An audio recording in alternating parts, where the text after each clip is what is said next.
EV की जो S1 है उसकी मुझे बहुत ज़्यादा रिक्वेस्ट आ रही है स्नैन भाई वो परचेज़ करनी चाहिए, नहीं परचेज़ करनी चाहिए, और अगर नहीं परचेज़ करनी चाहिए तो क्या उसकी वजह आखिर क्यों नहीं परचेज़ करनी चाहिए, और अगर परचेज़ करनी चाहिए तो फिर भी वजह बताएं कि क्या वजह है कि वो परचेज़ करनी चाहिए। अब सबसे पहली बात मैं आपको बता देता हूँ कि जो हमारी ईवी की S1 है, सबसे पहले मैं आपको उसकी जो स्पेसिफिकेशंस है वो बता देता हूँ, ठीक हो गया।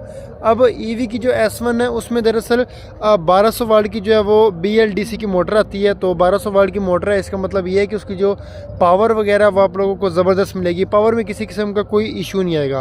अच्छा, दूसरी बात उसकी जो टॉप स्पीड है वो आपको देखने को मिलेगी 50 से 60 किलोमीटर आवर की। तो स्पीड के मुकाबले में भी जो ईवी की S1 है वो स्पीड के मुकाबले में भी ठीक है, स्पीड में भी किसी किस्म का इशू नहीं है। और जो इसकी रेंज है वो कंपनी क्लेम करती है 70 से 90 किलोमीटर की, तो रेंज भी इसकी ठीक है, रेंज के मुताबिक भी किसी किस्म का कोई इशू नहीं है। 70 से 90 किलोमीटर बहुत अच्छी रेंज है। और इसके साथ साथ अगर हम बैटरी की बात करते हैं तो यहाँ पे इसकी 72 वाट और 36 एम्पेयर का जो बैटरी पैक है वो इसके अंदर लगा हुआ है। तो 72 वाट और 36 एम्पेयर का जो बैटरी पैक लगा वो भी इसमें अच्छा है। ग्राफीन का बैटरी पैक लगा वो भी यानी कि बुरा नहीं लगा हुआ। तो इसके साथ अगर हम आगे चलते हैं तो मज़े की बात ये है कि इसके अंदर आपको 12 इंच के जो फ्रंट और रेयर व्हील मिल जाते हैं, और सबसे मज़े की बात इसमें आपको फ्रंट भी डिस्क ब्रेक देखने को मिल जाती है और पीछे भी डिस्क ब्रेक देखने को मिल जाती है। अब आपका सवाल ये है कि अगर इसमें इतनी अच्छी स्पेसिफिकेशन लगी हुई है तो उसकी वजह क्या है, क्यों हमें परचेज़ नहीं करनी चाहिए।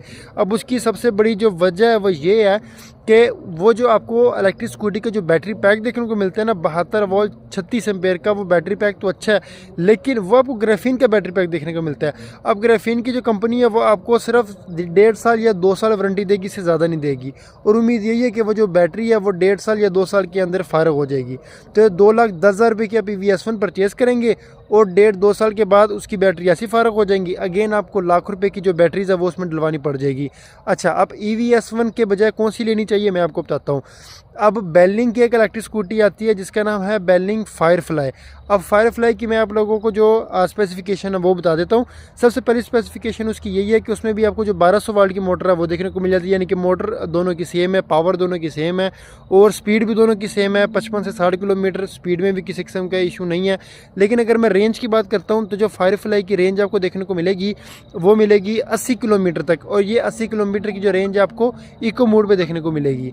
तो यहाँ पे मज़े की बात बताऊँ कि रेंज में भी हो सकता है कि फायरफ्लाई की ईवी S1 की निस्बत थोड़ा सा फ़र्क आ जाए, लेकिन जो सबसे मज़े की बात है वो ये है कि जो इसके अंदर आपको बैटरी पैक देखने को मिलेगा वो मिलेगा 72 वोल्ट और 30 एम्पेयर का मिलेगा। लेकिन जो मज़े की बात है ये बैटरी पैक आपको मिलेगा लिथियम बैटरी में। लिथियम बैटरी के साथ बेलिंग की कंपनी आपको 4 साल की वारंटी देगी, यानी कि जब आप इस इलेक्ट्रिक स्कूटी को परचेज़ करेंगे